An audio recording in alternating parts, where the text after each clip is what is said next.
Bismillahirrahmanirrahim. Assalamu alaikum, dear viewers.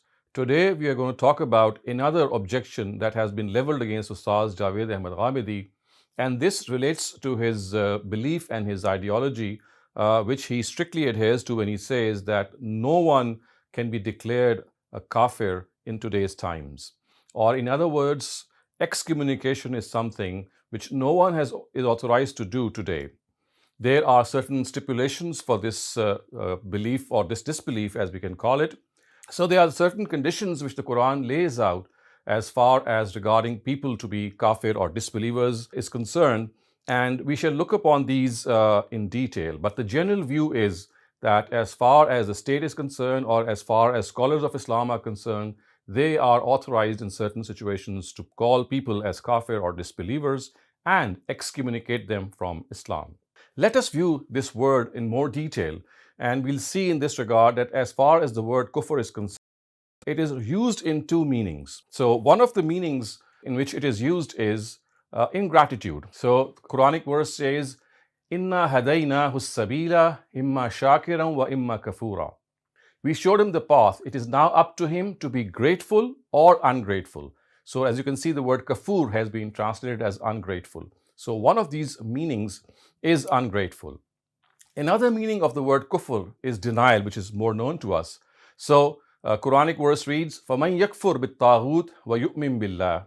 So he who denies Satan and believes in God. So here the word yakfur actually refers to who denies someone, or it actually refers to denial. Now, as far as the meaning of this word is concerned as a term, it refers to those who deny the religion of God. So this is its meaning as far as a term is concerned, or as far as this word when it is used as a term. The Quran tells us what is kufr and who is a kafir.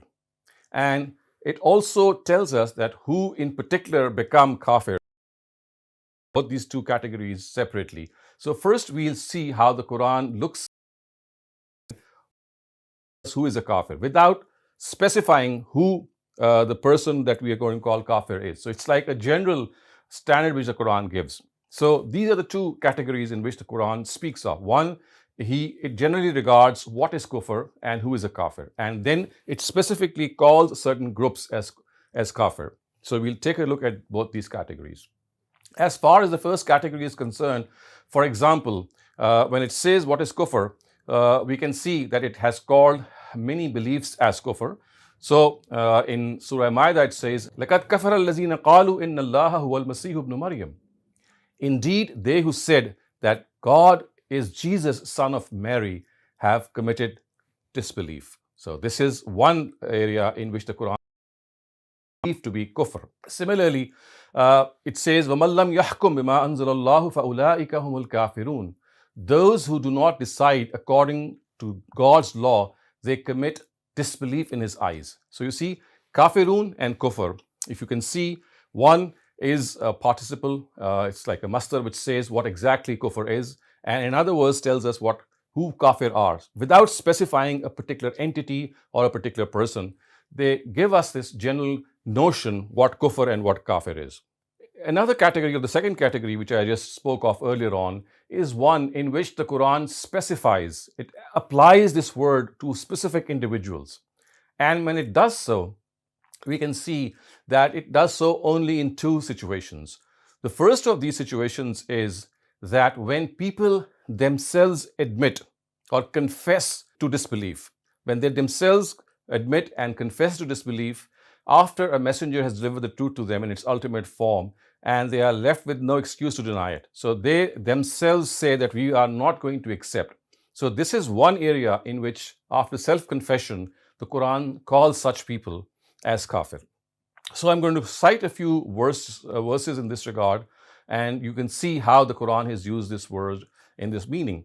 So this is a passage that I have taken, verses 75 to 77 from Surah Araf.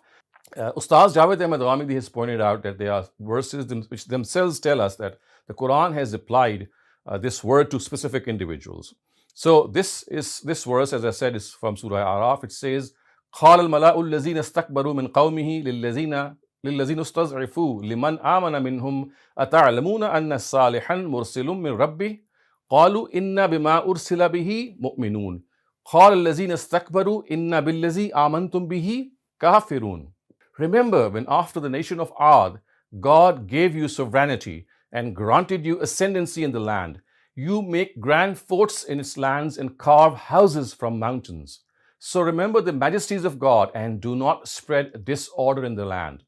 The arrogant leaders or the arrogant elders of his nation said to the subservient among who had accepted faith, do you think that Saleh has been sent by his Lord? They replied, we do believe in the message which he has been sent. At this, those arrogant people said, but we disbelieve in what you have believed. So you see, they themselves have confessed to this, and they say that we are kafirs, or in other words, as the Quranic verse says, Inna billazi amantum bihi kafirun. We are deniers, we disbelieve in what you have believed. Another example in this regard, which relates to self-confession, and as a result of that self-concession, the person is regarded to be kafir by the Quran. This verse, now I'm going to read out before you, has been pointed out by Ustaz Javed Ahmad Ghamidi. This is verse 9 of the 14th surah of the Quran, which is Surah Ibrahim. The words of this verse are, أَلَمْ يَأْتِكُمْ نَبَأُ الَّذِينَ مِنْ قَبْلِكُمْ قَوْمِ نُوحٍ وَعَادٍ وَثَمُودٍ وَالَّذِينَ مِنْ بَعْدِهِمْ لَا يَعْلَمُهُمْ إِلَّا اللَّهُ جَاءَتْهُمْ رُسُلُهُم بِالْبَيِّنَاتِ فَرَدُّوا أَيْدِيَهُمْ فِي أَفْوَاهِهِمْ وَقَالُوا إِنَّا كَفَرْنَا بِمَا أُرْسِلْتُمْ بِهِ وَإِنَّا لَفِي شَكٍّ مِّمَّا تَدْعُونَنَا إِلَيْهِ مُرِيبٍ. Has not the news of those reached you who lived before you, the people of Noah, the Ad, the Thamud, and those who were after them, who no one except God knows? Their messengers brought veritable signs to them. Then they inserted their hands in their mouths, that be silent, and said, we do not believe in what you have been sent with, and the thing you are calling us to, we are in a perplexing doubt about it.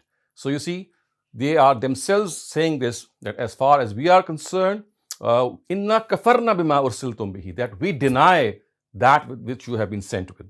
So in other words, this is one category regarding specific individuals, which the Quran calls as kafir, and this category relates to people who themselves admit to disbelief, who say, yes, we are kafirs. This is one category. The other category from the Quran is one which become kafir or which become disbelievers once the message of truth relayed by no other being than a prophet of God, a messenger of God himself, delivers that to them. And then after deliberate denial, they are rendered as kafirs. So in other words, the second category for which the Quran applies the word kafir and disbelievers are those who intentionally deny the message of a God's messenger in his times. They exist in his times. To them, truth is delivered in the ultimate form by a messenger of God, and they deny it. So such people are called kafir by the Quran. And I'm going to cite some verses of the Quran which actually describes this law, because this is a law which the Quran is described, that messengers were sent by the Almighty. And these messengers, of course, this is a cadre which is above the normal cadre of a prophet. So these are special prophets who are called messengers, who deliver the truth to their addressees, and it's in such an ultimate way, in such an extreme way, that people can only deny them if out of stubbornness they have nothing to say. So in Surah Al-Imran, verse 86, it is said, كَيْفَ يَهْدِ اللَّهُ قَوْمًا كَفَرُوا بَعْدَ إِيمَانِهِمْ وَشَهِدُوا أَنَّ رَسُولَ حَقٍّ وَجَاءَهُمُ الْبَيِّنَاتِ وَاللَّهُ لَا يَهْدِي الْقَوْمَ الظَّالِمِينَ. How shall God guide a people who disbelieved after their belief, and after they bore witness that the messenger, who is Muhammad sallallahu alaihi wasallam, is true, and after clear proofs had come unto them, and God guides not people who are wrongdoers.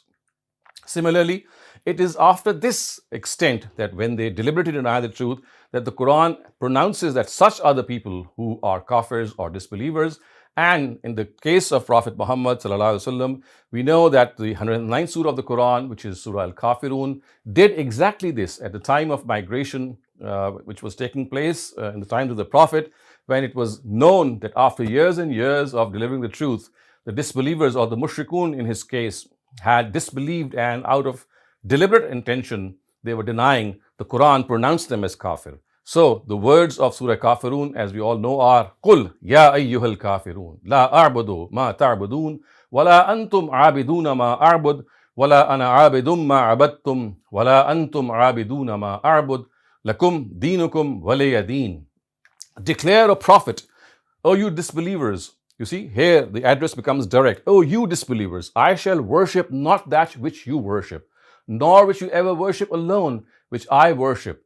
Nor ever before this was I prepared to worship that which you worshipped, nor were you ever prepared to worship that which I have been worshipping. So now to you your religion, and to me mine. So this is how the Quran has actually said, and it states at one instance that لِأَلَّا يَكُونَ لِلنَّاسِ عَلَى اللَّهِ حُجَّةٌ بَعْدَ الرُّسُلِ. After the messengers, people are left with no excuse which they can present before God to deny it. So in other words, we can see that this is the second category, that people who to whom a messenger of God delivers the truth and out of deliberate intention they do not accept it. So such people are called kafir by the Quran, and in the times of Prophet Muhammad we have found in the Quran that the people of the book who denied him were called kafir, and the mushrikun who denied him were called kafir. But this is something which was specific to him. As soon as he has left this world, no other authority except God has this prerogative to regard someone as deniers and disbelievers. Even the Prophet himself, even Prophet Muhammad himself, could not have called anyone a disbeliever unless after God had communicated that the certain people who he had addressed had ended up denying him out of deliberate intention. So the Quran is absolutely certain that people become kafir either through self-admission, or in the case of, as I said, Prophet Muhammad and all other indeed earlier messengers of God, when the truth was conveyed to them by a messenger and they did not accept it out of willful intention.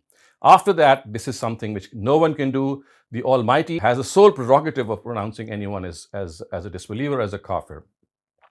The Quran and Hadith in this regard are absolutely clear that a person who does so is in fact violating the norms. He is violating the commands of God.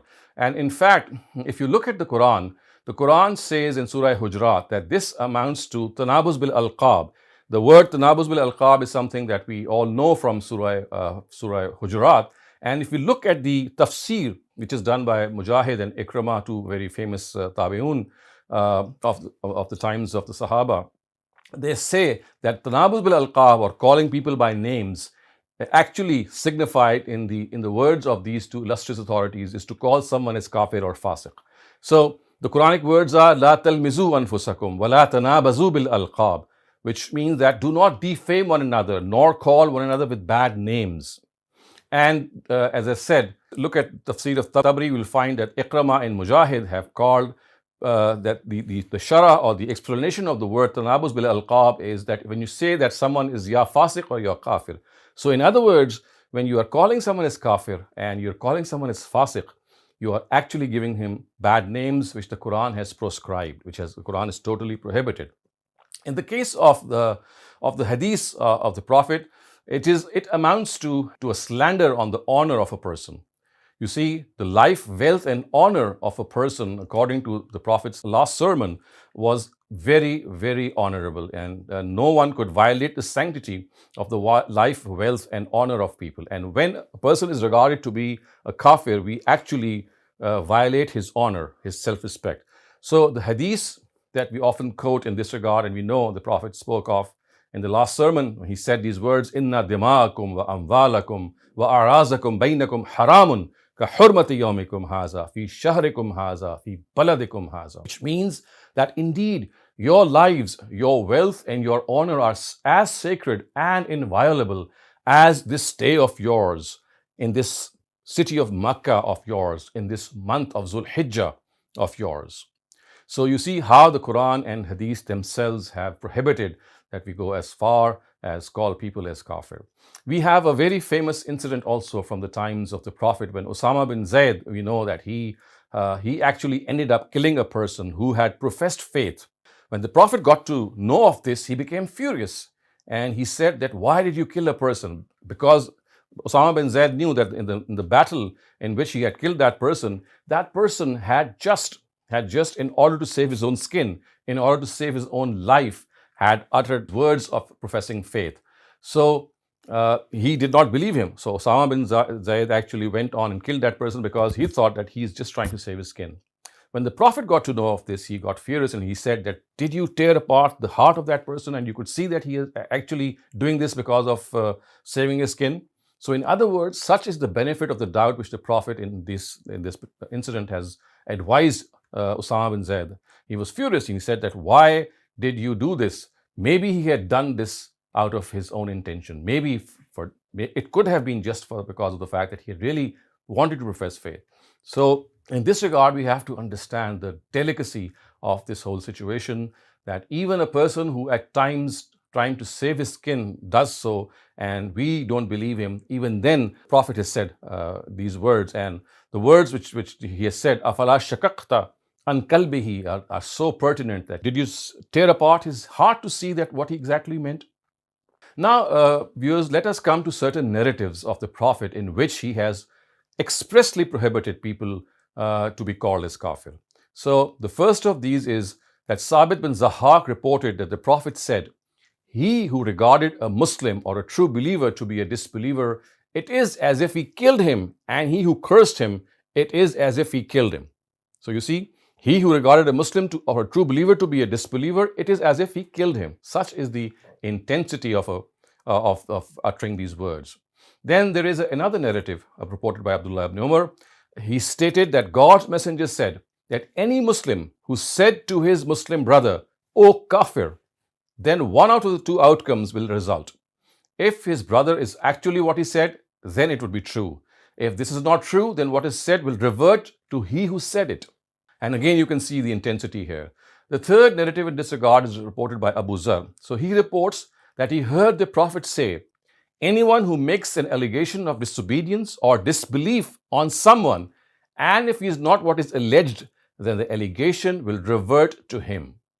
So we can see that Ustaz Javed Ahmad Ghamidi has presented his view and has made his point that as far as declaring people as kafir or disbelievers is concerned, this is absolutely out of the question. It was the prerogative of God that took place either through self-confession in the times of God's messengers, or after they did not confess, but the books of God or messengers of God, they proscribed people, they actually declared them as kafirs or disbelievers once the truth that they had brought was communicated by them, and the Almighty then ordered them to declare these people as kafir.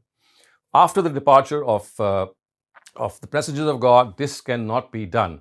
And today, Ustaz Javed Ahmad Ghamidi has surmised that people who exist today, they cannot be called as kafir, neither can be declared as kafirs because of their beliefs, nor people who existingly are Muslims can they be declared as disbelievers, even if they profess certain beliefs that we think are not correct. So in that case, we will argue with them, we will discuss with them, their discussion will go on, but the way that you can call people who do not profess faith, who are outside the religion of Islam, the best name for them is non-Muslims. They cannot be called as kafirs in any way. Finally, viewers, Ustaz Javed Ahmad Ghamidi also read out parts and excerpts of his article, which is called Muslims and Non-Muslims. And he has shown that how, in his own view, yes, if people have beliefs which are not in accordance with the Quran, such beliefs can be termed as kufur or disbelief. But the person who professes those beliefs cannot be called a kafir because he is subscribing to a certain view and arguing in favor of it. So I'm just going to read out some relevant portions of his article, Muslims and Non-Muslims, its English translation, and this will show further how he has expressed his point of view. So he says that all those who follow any religion other than Islam are called non-Muslims. This term is also used for those who do not follow any religion. It is not a term of derision. It is only an expression of the reality that they do not believe in Islam. They are generally also called as kafirs or infidels. However, I have argued in my books that conclusive communication of the truth, which of course we have just discussed and also called Itmamul Hujjah, is needed to regard someone as kafir. And it is only God who knows, and only He can divulge the information that the truth has been conclusively communicated to a person or a group, and therefore now they can be called kafirs. Hence, After the departure of God's messenger, which is of course Prophet Muhammad, no person or group has the right to regard someone as a kafir. So this is the first part of his article. Then he goes on to say, similar is the case of people who renounce Islam and adopt another religion, or who do not follow any religion. What can be only said about them too is that they have become non-Muslims. This is because nothing can be said with full conviction as to how convinced is a person who is a Muslim by birth about the veracity of Islam. This is something which only God can know, and only He knows what is in the hearts. We should not dare declare a verdict about something which we do not know. If we have been blessed with knowledge, our duty is to only explain to people the difference between monotheism and polytheism, and between Islam and disbelief. We should also keep elucidating to them the precepts of religion. This is because we are not in a position to go beyond this and decide the faith or disbelief found in a person, or whether he deserves paradise or hell. Only God has this position and authority, and such verdicts are only His prerogative. After that, our people who are Muslims, assert themselves to be Muslims, in fact insist on this status, but adopt a belief which is generally considered to be against the teachings of Islam, or interpret a Quranic verse or a hadith in a way which is regarded as erroneous by a scholar or scholars, or by the rest of the Muslims. For example, the belief of Imam Ghazali and Shah Waliullah that the culmination of Tawheed is Wahdatul Wujud, or the belief of Muhyiddin ibn Arabi that the termination of prophethood does not mean that the status and attributes of prophethood have terminated. It only means that a prophet has to be a follower of the Sharia of Muhammad, or the view of the Shiites that the ruler of Muslims who is called Imam is also appointed by God, and that after the Prophet, the Almighty Himself had appointed Ali as the ruler of the Muslims on this very principle. But this appointment was not accepted. Or the opinion of the celebrated thinker Allama Muhammad Iqbal that paradise and hell are not places but circumstances that will befall a person. So all these opinions and others similar to them can be regarded as wrong views and beliefs, and even branded as erroneous and deviant. But since their proponents adduce their arguments from the Quran and Sunnah, they cannot be regarded as non-Muslims or kafirs. What is the verdict of God regarding these views and disbeliefs? We should wait for the day of judgment to hear it. In this world, their proponents are Muslims, as per their own assertion, should be considered as Muslims, and should be dealt with and treated in a way an individual among Muslims is. It is the right of the scholars to point out their mistakes, to invite them to accept what is correct, to regard what they find as constituting polytheism and disbelief in their ideology, and also inform people about all this. However, no one has the right to declare them as non-Muslims or to ostracize them from the Muslim community, because only God can give this right to someone, and everyone who has knowledge of the Quran and Hadith knows that God has not given this right to anyone. So this is how he has summarized his view in this article of his that he read out, and he has said that as far as declaring someone as a non-Muslim or as kafir is concerned, this can only be done by the Almighty. He did this in the times of his messengers, after Itmam al-Hujjah or conclusive communication of the truth, and he will do it again in the hereafter. But once messengers of God have passed away, this Itmam al-Hujjah, this communication of the truth cannot take place. So therefore, in that period or in this whole post-prophetic era, people who do not accept Islam cannot be called as kafir, or who do not follow Islam cannot be called as kafir. All that they can be called is the title non-Muslim can be given to them. Even Muslims people who are within Muslims and they profess beliefs which seem to be heretical, we just enumerated some of them, they also cannot be called as kafirs. Yes, we will call their belief or a certain belief that they might be presenting as kufr, but we cannot call them as kafir. So we can sum up Ustaz Javed Ahmad Ghamidi's view that as far as declaring people as kafir or excommunicating them from Islam is concerned, no one has this right. Not even a state, no scholar, no individual can have this right. Only the Almighty has this right. He exercised it in the times of His messengers when people either confessed to their disbelief or they were regarded to be disbelievers because they deliberately denied the truth. Once these messengers have passed away, today Whether within Muslims, certain people profess views which might take them close to kufr, or outside of the Muslim community, there are individuals who do not accept Islam. None of these two categories can be called as kafir. As far as the second category is concerned, who are outside of Islam, the right word for them is non-Muslims.